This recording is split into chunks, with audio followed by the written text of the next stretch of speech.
சிவன் கொடுத்த வரம். இன்றைக்கு கிராமத்தில் உள்ளவர்களும் நகரத்தில் உள்ளவர்களும் பல பேருக்கு கொட்டாவியை விட தெரியல. எதிர்க்க யார் இருக்கிறார்கள், பக்கத்தில் யார் இருக்கிறார்கள், நாம் எந்த இடத்தில் இருக்கிறோம் என்பது கூட தெரியாமல் என்று கொட்டாவியை விட்டு கொண்டு இருக்கிறார்கள். பஸ்ஸில், ரயிலில், ஒரு இடத்துல வரிசையில் போகும்போது, அல்லது ஒரு இடத்துல கும்பலாக இருக்கும்போது, அல்லது 4-5 பேரோட இருக்கும்போது கூட கொட்டாவி விட தெரியாமல் என்று கொட்டாவியை விட்டு கொண்டு இருக்கிறார்கள். இதில் படித்தவர்களும் படிக்காதவர்கள் என்று வேறுபாடே இல்லை.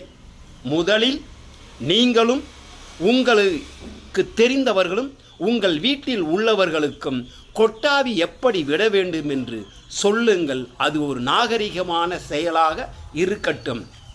கொட்டாவி வரும்போது தன்னுடைய ஒரு கையை இப்படி வச்சுக்கலாம், அல்லது இப்படி வச்சுக்கலாம், அல்லது 2 கைகளை கூட அப்படி பண்ணலாம், அல்லது இப்படி விடலாம்.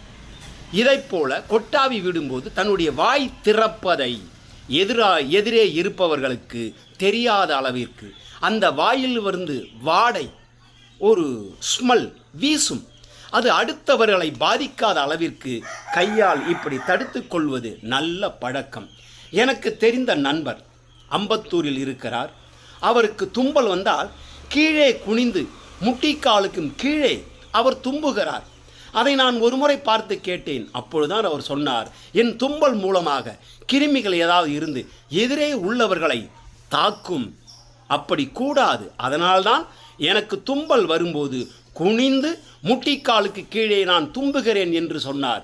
உண்மையிலேயே அதை நான் இன்று வரை பின்பற்றுகிறேன். கொட்டாவி விடுவதற்கும் ஒரு முறை இருக்கிறது, தும்பல் வருவதை தும்புவதற்கும் ஒரு முறை இருக்கிறது. இவை இரண்டையும் நம்மை போன்றவர்கள் அல்ல, எல்லோரும் தெரிந்து கொண்டு கொட்டாவியை எதிர்க்கே இருப்பவர்கள் முன்னாடி வாயை திறந்து விடாமல் குனிந்து விடுங்கள், கையால் மறைத்து கொண்டு விடுங்கள், அல்லது கர்ச்சிப்பு இருந்தாத வைத்து கொண்டு விடுங்கள். எல்லோருக்கும் நல்லது. ஒரு ஆரோக்கியமான சமூகத்திற்கு இது நல்லது. நாம் பண்பட்டவர்கள் என்று தெரிந்து கொள்வதற்கும் இது எவ்வளவோ பயனுள்ளதாக இருக்கும்.